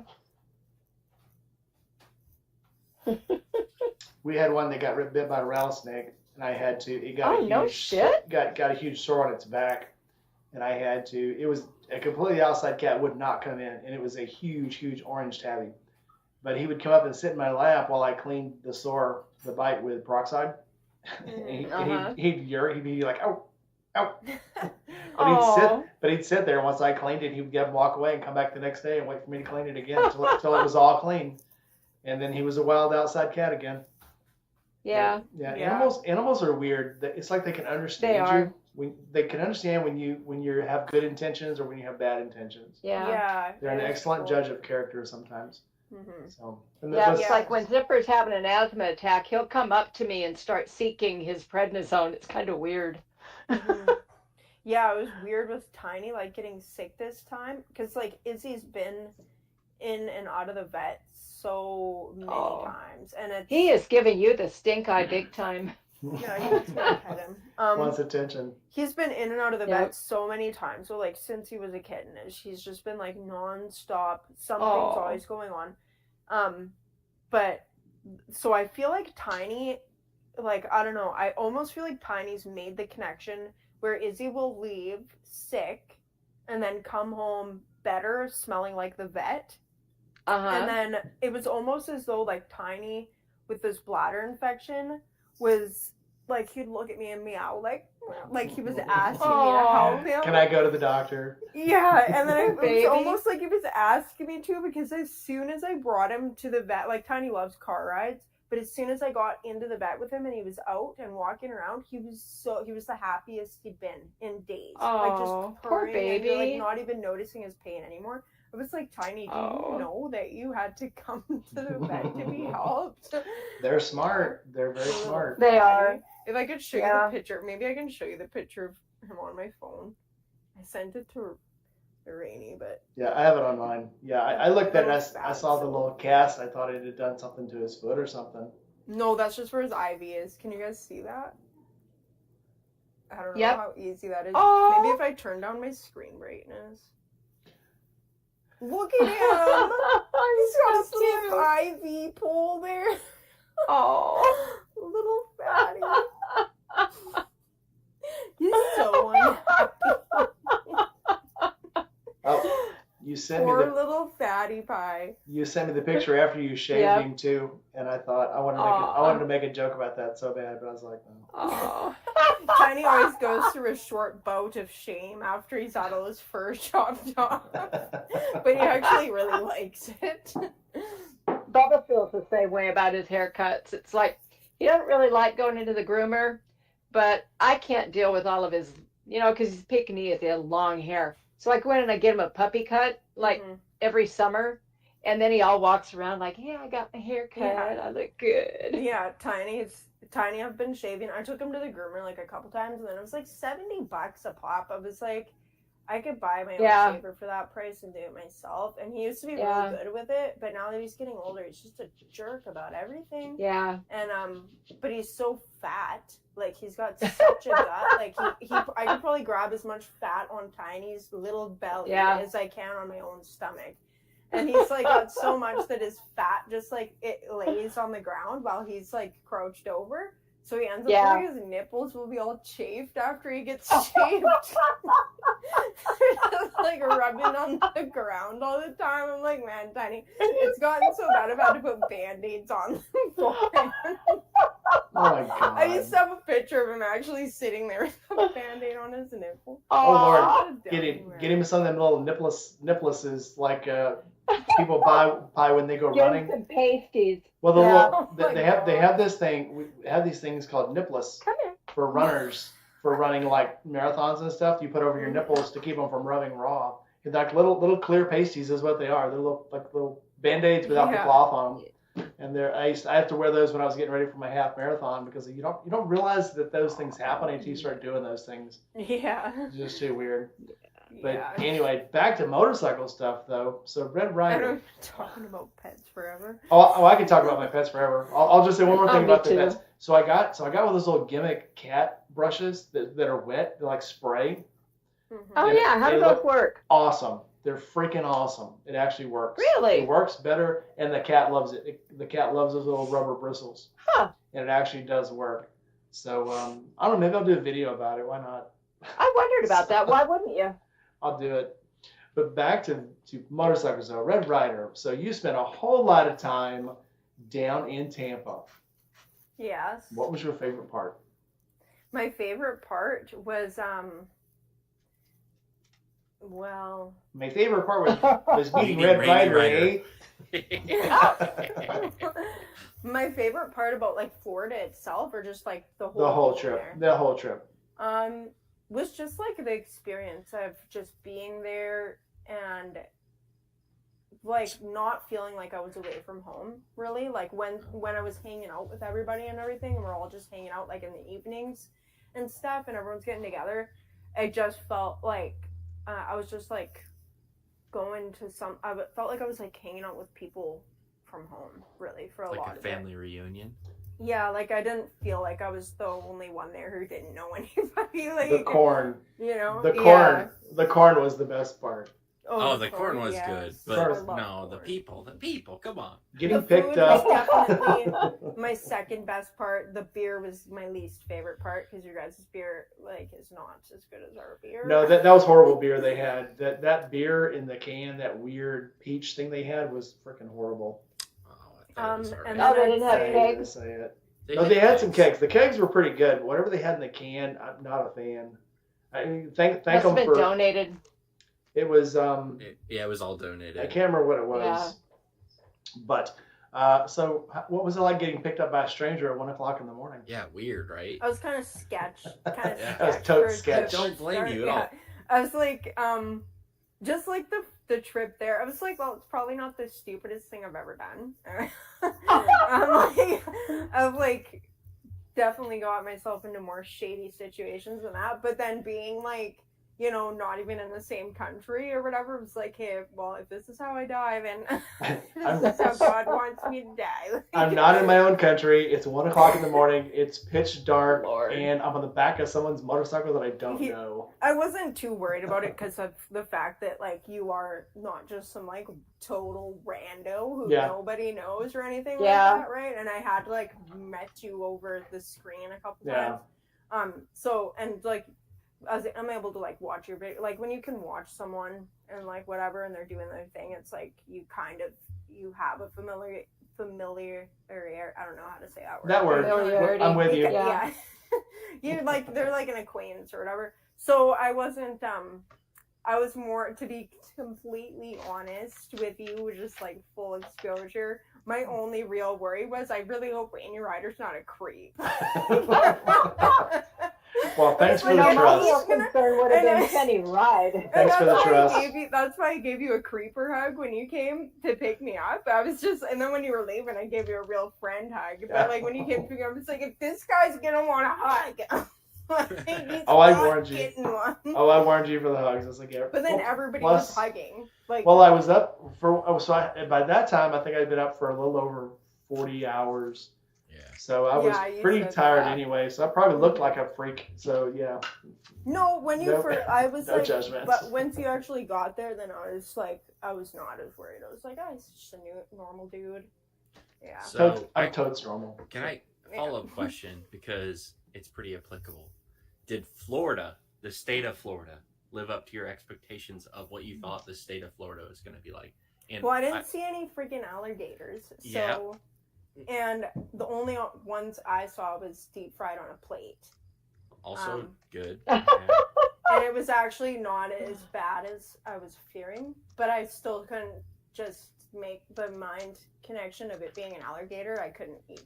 It tasted fine, but the ones at Burt's are pretty good. Yeah, the food they have up at Burt's is, I guess not Burt's, it's OCC, but their food is really good. Yeah. Yeah, I feel like I didn't experience the touristy kind of things that you would normally see like on TV, like me, like not being from there and like just seeing Florida like on movies or whatever. So I definitely, when I come back there, I want to plan like a good few days to actually go and see some of like the more like natural side, like the like the Everglades side. Yeah, like the, you know, like that stuff that like I don't get here. Well, I'm gonna say this with only like on the coast of it, but it's only like a 50% chance of this happening, like everything we plan, but we should do an airboat ride next time we're down. Yeah, I've done those before. They are so cool. Yeah. Airboat? Yeah. Yeah, like a swamp tour. You get in these, they're like little aluminum boats, and they got this big ass fan in the back. Oh, really? You go out. Yes. Oh, yeah, I would totally do that. I've just seen them. Yeah, I've never. Yeah, of course, I've never done anything. It's like a helicopter that goes sideways. And it's like totally just through like really dense, swampy area type Well, they have set places that they have to take you now to avoid killing off the ecosystem. Oh. But it's still pretty cool. Mm-hmm. They take you places you can't get in a boat. Right. Yeah. It's like the Indiana Jones experience. Isn't there like some Indiana Jones movies where they're totally doing that? This is more like the Crocodile Dundee experience. I was gonna say Indiana sucks though. Like Florida has a lot to offer. Yeah, I definitely liked it, but with how hot it was there when I was there, I was like, I definitely could not live here. I would have to be a legit vampire if I was going to live here. We Northerners, we're not built for that. We are not. I'm barely a Northerner. If we look at the lateral of where you all live, but you got your own furry tentacle. No Florida. I grew up in the South, and it's still hard to get used to being back down there when I go. We were just down. Humidity, really, like. We were down a couple of weeks ago. It was like the humidity just never left. It was like it got up to like 90 while I was there, and living there, it gets up to 120 periodically through the summer for like a week at a time. Nice. And it's just, I am not used to it anymore. It's something it's just like living in the cold. It's something you can get used to at the time, but as soon as you're gone, you're like, I don't want to do that ever again. Yeah, but we don't go outside when it's that cold. So when I lived in Chicago, I did. When I was in the military, you periodically went outside. You literally went outside all the time because that was the thing. It was like you're in the military. And then when I did my winter training, what's funny was that I was up in Rhode Island. It was 30 below. We went out in the woods. We lived out in the woods for like 4 days in the snow. You had to learn how to build snow forts and all that shit. And I got used to it. So we were actually up there for like 8 weeks. And when it actually started warming back up, it was like, by the time we got back up to 40, we were outside in shorts. We were doing our PT in shorts and t-shirts. You get used to it. To the north. Not quickly, but you get used to it. Same thing in Chicago. Once it got back up to 40, because it's still dry, humidity is like 10%, even when it's down to like 40 degrees. So you don't feel the cold. Not like when it's in Mississippi, when it's 40 degrees, humidity is like 80%, and you feel it all the way down to your freaking soul. It's a lot different cold here when it's 40 than it is up in Chicago. So, for sure. That was one thing I noticed when I was down there. It was like, once I got to Southern California, it was just fucking hot and steamy and windy the entire way. Heat like we're not used to. Mm-hmm. I mean, 70 to me is okay, but no warmer now, please. So when I got down there and it was in the 90s and I was crossing like down by the Joshua trees and shit, I was like, okay, how many more things can I decently take off? Yeah, it was not my thing. Well, so far the cops haven't given you a ticket, so I say go for it. I didn't want to get sunburned. Good point. Good point. Good point. I mean, there was not enough sunscreen on my bike for covering all that whiteness. So, yeah. Yeah. Yeah. But I got stopped at every state on the way across, Red Rider, Angel, and I did not get a ticket. Really? Yeah. Well, I didn't get stopped in Washington on the way down or Oregon, but every other state across to Florida, I got stopped in. Mm-hmm. And I didn't get any tickets. What did you get stopped for? Speeding? Yeah. It's the denial. The cop pulls you over. The cop pulls you over. It's like, oh, I'm gonna get this son of a bitch. And then when they get up to you, they're like, my radar must have been wrong. There's no way this sweet old lady was going 90. There's just no way. Okay, you can go. Have a nice day, lady. Sorry, my bad. My fault. Yeah. I don't think I've ever had a speeding ticket either, actually. I've had warnings for speeding. I've had a lot of warnings. Yeah. Yeah. One guy stopped me to tell me about a really horrible accident that he'd had on his motorcycle. Right. Worst. He was a tribal policeman. And so he was telling me about this horrible accident he'd had after having a 12-hour day rescuing people and stuff. And so I was like, okay, are we going anywhere with this? The only time I've been stopped on the BMW was the cop wanted to look at my bike.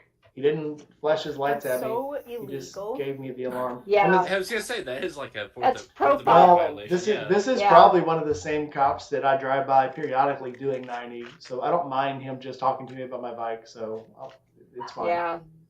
It's perfectly fine. I don't get pulled over. I use Waze. Yeah. Yeah. If you see a cop, ditch out. Well, I have Google Maps on all the time, and it will tell you if there's been a speed trap reported. So I kind of utilize that. I don't pay a lot of attention to it, but it's nice to know they're out there, just so you can wave on the way by. Yeah. Waze is the better. It's the better version of that. It uses the Google data, but then it has user input. So anybody that has Waze can report police. I'm telling you, it has saved me from probably thousands of dollars worth of speeding tickets. I've only gotten pulled over one time in my adult life. Well, and I will try it again. Year, and I have zero speeding tickets. So I just got a text from Chris Bartlett. He said, I'm sorry, man. We'll make it up to your audience with a great show. So I'm just still glad he's still doing it. So. Oh, good. I wonder if he's watching us. Was that your interview tonight? That was going to be my interview. Yeah. So to be fair, he literally, so his son graduated, I think, Alaska, Hawaii. He had to fly a long way. I think it was Alaska, but they had delays on for the graduation, so it kind of threw me off. So he had to fly in from wherever he was, get home this morning, and then try to run to do this. And then tomorrow morning, he's doing the Distinguished Gentleman's Ride for testicular cancer. So yeah, he gets a full pass because he tried to squeeze this in. Oh, yeah. Literally, absolutely hard to do anyway. Was going to try to squeeze it in. So yeah, no, I'm just glad he's still doing it. It's going to be a great interview. I'm still excited. I'm still a little nervous, but you figure it. I mean, Juice, you know how many people I would just shoot stuff to and go, hey, can I do an interview? And they're like, no, fuck off. Yeah. So we're still waiting on Keanu Reeves. Keanu hadn't even given me an F off. He just never responded. So I'm saying, well, try again. But look how many, and Juice knows about this one, and I won't mention the name again, that answered me back and said, yeah, I looked at your channel. You don't have a lot of people following you. Come back when you have about 100,000 subscribers. And I was like, what? And what's funny is Red Ryder has more subscribers than she did, and she didn't stand me up. So, yeah, because she's a sweet Canadian there, eh? You're a sweet girl. Yeah. So glad we're friends now. She is nice. It is just weird how, So for him to be such a big star, to be so into the community, so many things he's doing, I'm just happy to get in the interview I can. And it was very gracious of him to even offer. So. And to be fair, it's like the perfect crossover for our little sphere of people because, we like motorcycles, but we also are big time nerds. So having somebody that is the nexus of that and like well known. Yeah, he builds motorcycles. Awesome. He builds cars. If you have followed his Instagram, he builds motorcycles. He has Bartlett motorcycles. That's his thing, and he also is a designer, so he does cars. He took a Ford Falcon van and turned it into this like sleeper van, put like a weird bubble in the top of it. It literally looks like a spaceship now, and it's so cool. You go to his Instagram and check it out because it is very cool. Definitely. This is just my kind of nerd. I mean, he does voiceovers just like me. He's an actor in a lot bigger shows than I'm in, but it's very cool. So, and we're literally was almost born on the same day. He's exactly 1 day younger than me. So I just think that's really cool. So yeah, it's a great crossover. He loves motorcycles. He loves sci-fi. He also designs, if you don't know this, he also designs all the costumes he wears on Star Wars. So he's a creature builder. I did not know that. He's a creature builder. So that's how, which is the cool way to get into movies. If you're a costume builder, build a costume that fits you, and then go, oh, nobody else can wear it. I guess I'll get in it and go on stage. Thank you very much. Here I go. So yeah, very good way to get into the thing. So too cool. Okay, I'm done fanboying. So yeah. Who else do you have on deck for interviews? Anybody yet? I do. I have. One sloth, one bike. She's doing a cross country tour this year on her bike. Say that again. It's one sloth, one bike. I think is the name. I hate to miss. Does she have a sloth she travels with? She just drives really slow. Oh, okay. She might have a sloth by now. And then I've also got a couple of other ones in the can that I'm just waiting on. A couple other people who have told me they would do interviews and just never got back to me. I'm just still trying to chase those down. So I've got a couple of names for you. I'll get them to you. Some people up here. I had a flashback to Angel. Oh, no. No, it's not like that. Not that Angel. Yeah. No. Sorry, Red Ryder. Not going there. I haven't. Let's not mention her name anymore. Yeah. I think she disappeared. Did somebody say something to me? Don't say her. No. Don't say her name again. She might appear. Yeah, okay. like Beetlejuice. Yeah. No, we don't need that. Yeah. Yeah, that's kind of too bad. Angel's my real name. I don't know. I thought so, but I just spaced on asking. Kind of confusing though for a minute. Yeah. I know, it was almost like almost like annoying when I got to I wasn't annoyed with the people or whatever, but I was just like everyone kept asking me if I was Angel Face Moto, and I was just like, no, Don't say the word again. I think that's Oh my god, we're like like one strike away from a Beetlejuice. She's gonna pop up. Don't say her name again. What was funny was as we were talking about it, somebody came up and goes, "Are y'all talking about so and so?" Like, yeah, we are. She's like, "Oh my god, that little," I'm like, "Yeah, that's her." It was funny how many people at that camp out had fielded texts and emails from her. It's just too funny or weird if you want to say that. But she literally that just shows how weird it got with her. Just I hate to say it, but okay, so let's move on. Yeah, I was gonna say the odd chance that she's still watching. Before we jinx I'm like, it, looking back before we jinx it, what? You can look over your shoulder. Yeah. Throw Auntie some Kip salt K. over your shoulder and move on. Yeah. Hope I said that right. We got a lot of cool people in the chat tonight. Hope everybody's having a good time. We're just talking about cats and motorcycles. Daniel Bree says my last name is Box. Oh, I love that. Yeah, that's funny. Juice Box. Auntie Kip K. Auntie Kip K. Huh. I've never heard that name in the chat before. Is anybody else? No, but I have now, so welcome in. Welcome. I'm like trying to, I can't figure out how to keep both tabs on the screen How at the time. do we pronounce your name? Anna Kip K, tell us how we pronounce your name and the story behind it. That way we can probably pronounce it right.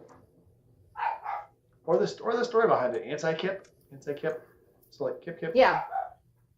Yeah. Because like I shared the story behind my name. My grandkids gave it to me. Oh, I got it right. Yay. Cool. Story though. While we're listening for the story. So, Juice, you'll obviously be at the next camp out, hopefully. Yeah. What are you looking most forward to? So, the corn. I love the corn. The corn's my favorite. I'm originally from Indiana. Oh my god, corn is great. No, with this next camp out, it's very much in the air about like, how am I getting there? So, one big part of me, wants to ride down. I want to ride down. Yeah. I've not done it yet. I have to do it. The more rational. Well, from Michigan. So how long of a ride would it be? We're talking like 18, 20 hours total. Oh, what do you ride? A Road King. It could do it.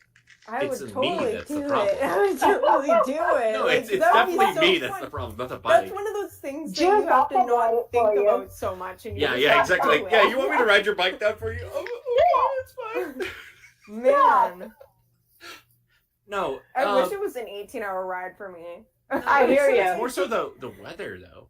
So towards the end of October, I might be able to get down there, but I could come up and it might be snowing. That literally happened to Aaron. Like, and I know he's not on, but like nothing at random. And Devin from the AZDZ Adventures channel, like that happened to them. So I live further north than them.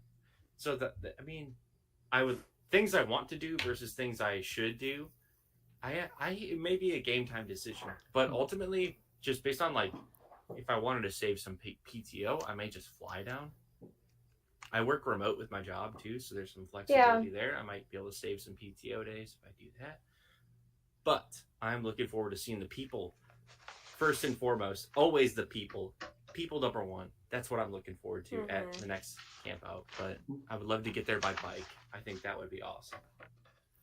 Well, I may be, figuring how many people, I may have a carload full of people coming down, so I may be driving for the next one. But I do have a bike already lined up for down there if I drive. So that should be, more of that story will come later. Maybe it's going to be a surprise. I think it would be cool to do, and actually one of my viewers kind of suggested that, well, it was kind of an idea that I had like tossing around anyways, but then one of my viewers sent me an email and he was like kind of offering to be like a support vehicle if I were to ride down and then like meet up with different riders and whatever. And that would be super handy, especially coming from where it like the potential of snow is like pretty high. or whatever, like coming up from the Okanagan or whatever, or coming up from where me and Gma are, is like the chances of snow in either March or October, especially with the way the weather's been, like, is just is so high that it would be really handy to have like a support vehicle or whatever. Yeah, could follow you. But think about how much cool footage you would be having. It'd be really cool. But that's just like, dreams kind of thing. Yeah, you could put a camera on your support vehicle behind you. Have all kinds of footage of you riding. You'd have a lot of footage just riding there yourself. It'd be so neat. You could literally, if you recorded 30 minutes a day on the trip. I have tons of footage. Yeah. I've got tons of footage still from that trip. Do you know, Gma, at that place, I told them, I had a friend that came here, and she said to stop here, and the lady remembered you. Where? At Cowboy Harley. No kidding. Yeah. She said, I remember that lady. Person. She drove down from Washington. I remember her. It's like, she's not hard to forget. For sure. I thought she was just yanking your chain, but if she actually remembered like whole room. Some specific details, like that lends credence. Yeah. The salesperson's always gonna be like, "Yeah, I know that person. Of course I know. I know that person." Yeah.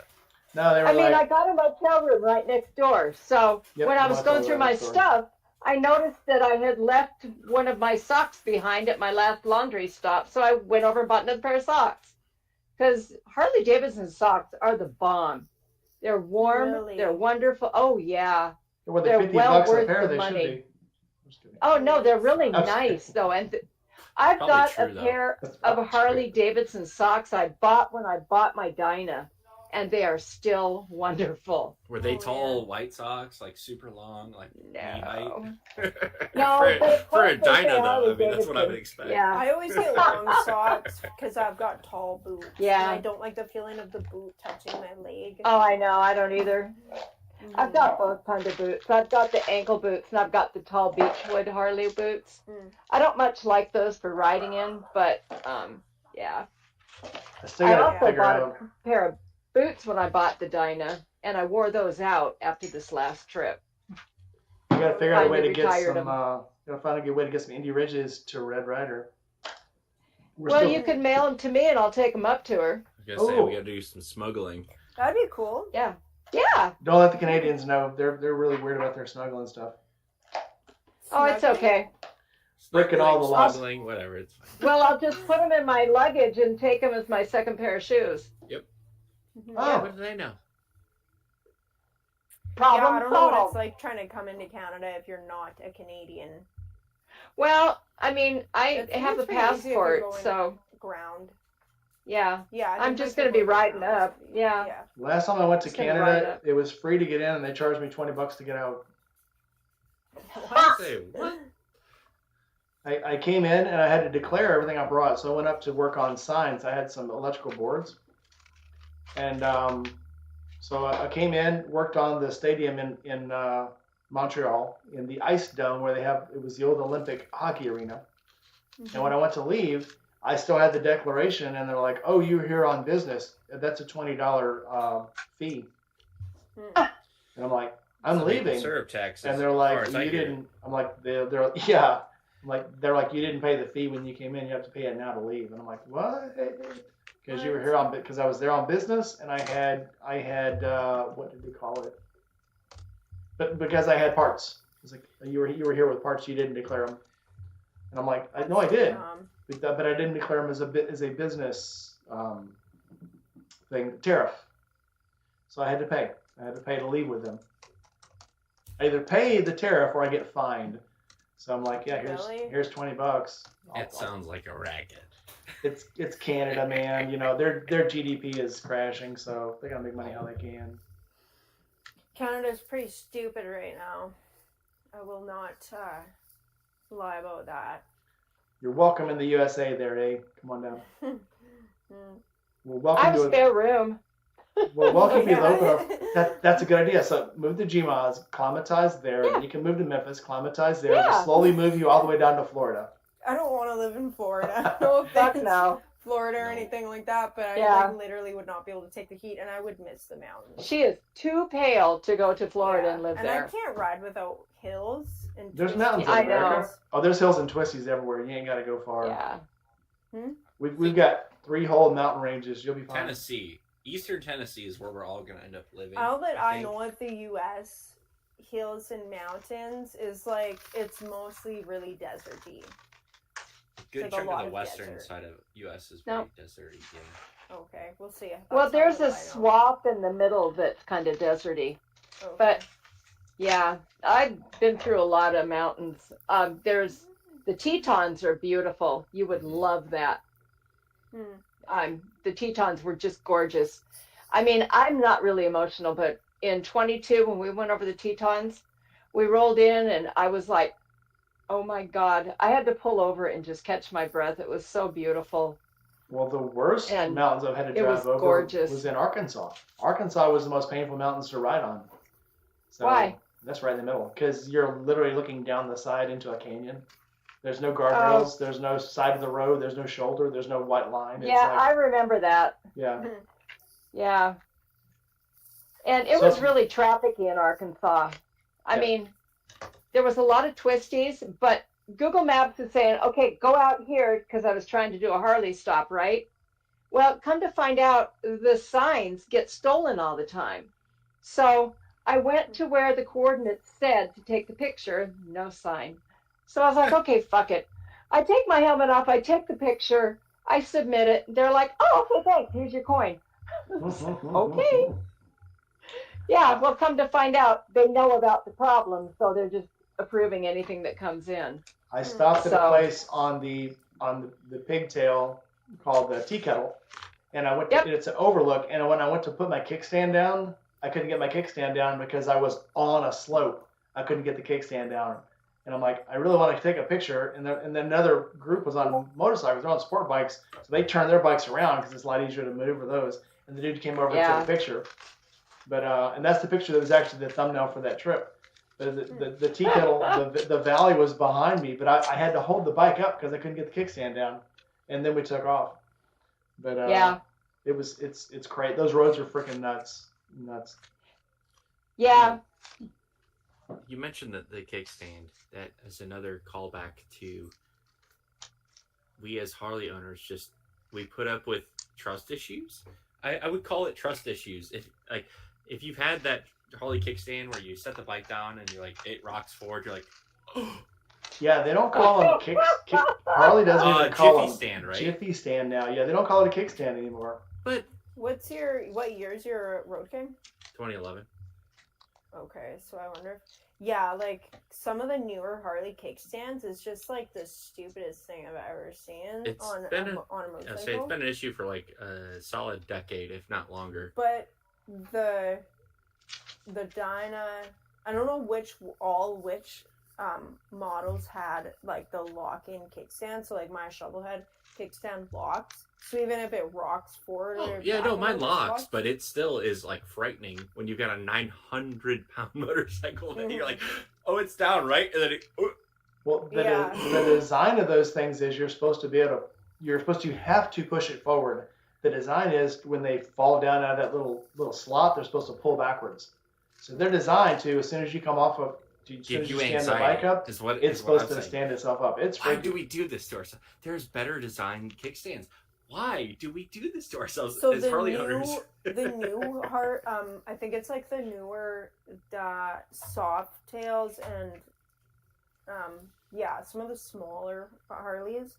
Their kickstands are like not like long like a normal kickstand. Like a normal Harley kickstand is like long and kind of like reaches out quite a ways and it's flat. Like I don't really know how to explain it, but the newer ones. They're like that short, like literally, like, and they just like almost stick straight down, and like you have to rock the bike back and forth while it's on the kickstand just to get it to actually lean onto the kickstand. They're like the dumbest kickstand I've ever seen. I'm like, what are you guys even doing here? Like, yeah, it's hard to explain them, but they remind me of something that you would see on like, I don't know, it's like a really short dirt bike kickstand. I would take that.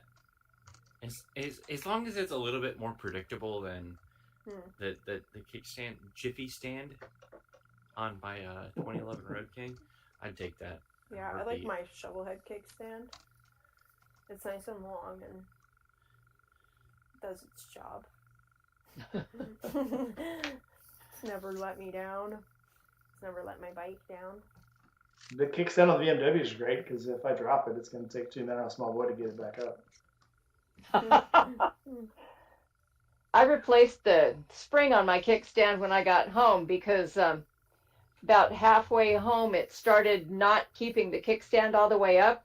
So it was kind of annoying because I could just kind of feel it every once in a while in a corner, just flapping around down there. That's so dangerous too. I know. Yeah. Like actually there was a guy who lived around here who actually like ended up losing his life because he took a corner and his kickstand went down.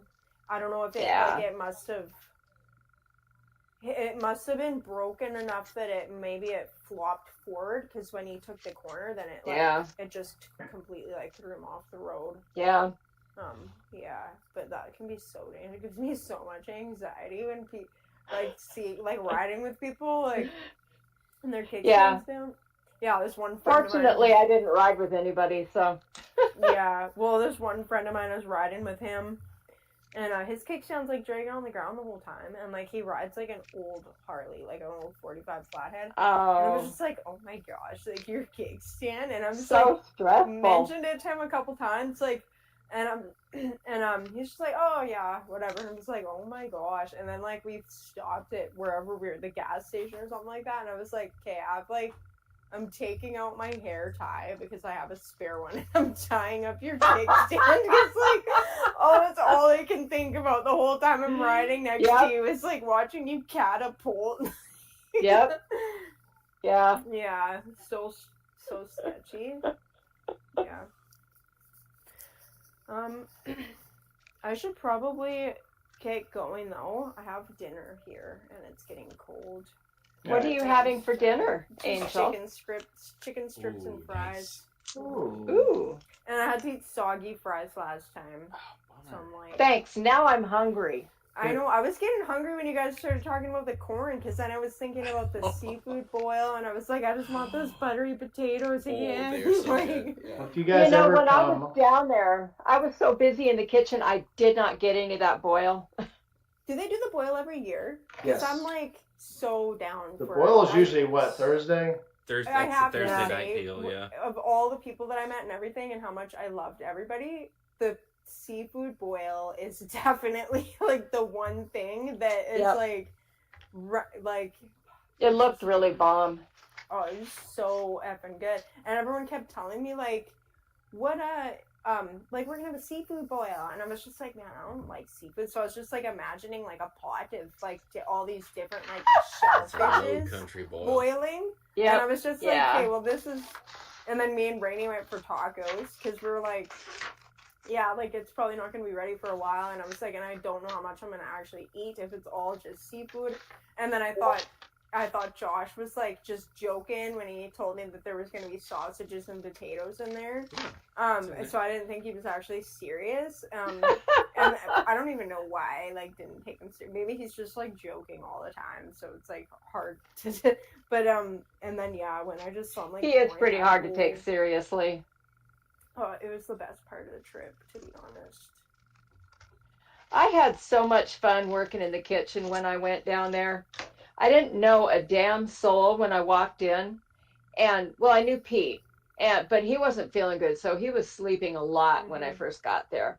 And so I was like, I looked around after I put my shit down, and I was like, put up a tent that I borrowed, and so I was like, well, I need to find something to do. So I just went and I put myself into the kitchen and started working, and I just instantly met people. Then you just like you automatically you're gonna meet everybody if you're like serving the beer or serving the food or whatever. Yep. Yeah. I think next time I'm there, on one of the days when it's not like there's not like 500 people to cook for, I want to make. I already talked about this a little bit on one of my lives. But I want to make like our family recipe for breakfast. Ooh. And They're called sausage dogs, and that's all you guys. Oh, and it's okay. not what you're imagining. I am in. I don't even care. I'm in. I love a good sausage dog. Yeah, that's all you guys get to know about it, and I'm sure it's not what you're imagining because it does not involve a hot dog bun. Well, good. I have a lot of plans for food, but it's going to have to be in one of our smaller little get-togethers because there's no way I can cook enough for everybody. Oh man, I'm getting so hungry now. I don't mind the idea of like the next camp out and the ones after that being like about the same size as this March camp out. This was the best. Gma, you were at like probably the busiest one ever. It was freaking huge. Well, Gma, I mean, you were also at the most least gratifying one because the group of people that were at the one you were at were actually a lot of them were really nasty. This one was probably the best group of people at any of the campouts. As far as the people themselves. I didn't really encounter any nasty people. But, I try to not encounter nasty people. There's ways to deal with that. There were a lot of ungrateful ones. A lot of people. Saying, I don't know, like nasty people, but like nasty behaviors and just like acting out in ways that it's not appropriate for. There were a few people that were kind of entitled. Yes, I would say that. Yes. Yeah. But. Yeah, you'll get those kinds of people. I expect better next time. I was fully expecting there to be like so many. I was like fully expecting there to be like 500 people there. Yeah. But it's nice that it was the size it was because I think if there would have been bigger, then like I don't mind. Like I'm used to that kind of stuff anyway, and I'm used to some pretty rowdy crowds of like. Bikers. Yeah, this all in all is absolutely a different camp out. I mean, it was the best one was this one, totally. Mm-hmm. Serenity said he said he waved to Gma a couple times, but she was always talking to someone. I've said this before on any of these. Because I can't shut up. Well, I'll say this again. People have told me that. Well, I was waiting and I was waiting to talk to you, but you were busy, and I'm like, what was I busy drinking or eating? I mean, I'm never too busy to talk to people. You get my mouth. I know. Moving, I love talking to people. Yeah. So just come up to me, say hi. I'm so and so because it's funny. Yeah. I think. Okay, so Serenity Kitty was at a camp out at the October camp out. At the one that I was at, yeah, the great big huge one. Yeah, you've got. Did we meet? Because like I know there are a lot of people there, but like you're in the chat always.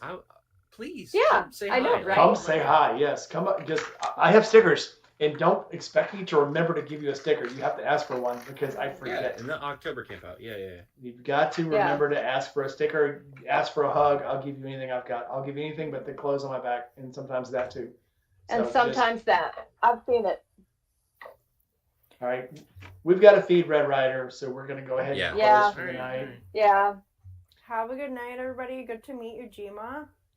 It was nice to meet you again, too. All four of us have YouTube pages, so if you haven't already, like, comment, subscribe, hit that bell. Go to everybody's pages, tell us all hello, and by all means, if you see if it's the campground, if you see if it's any camp out, you can see me at the gas station.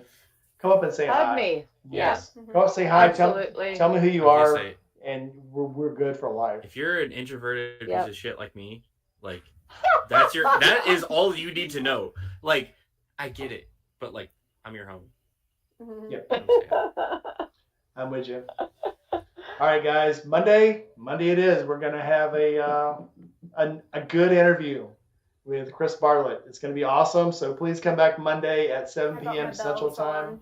Yep. I put it up for 6, but he texted me and said 7. So 7 p.m. Central Time. That'll be 5 at Gma's and Red's time and 8 at Juice's time. So I will see you guys then. Right. Thanks for coming out, and I will see you guys soon. You guys can hang out for a little bit, and we'll say goodbye amongst ourselves. Bye, everybody. Bye.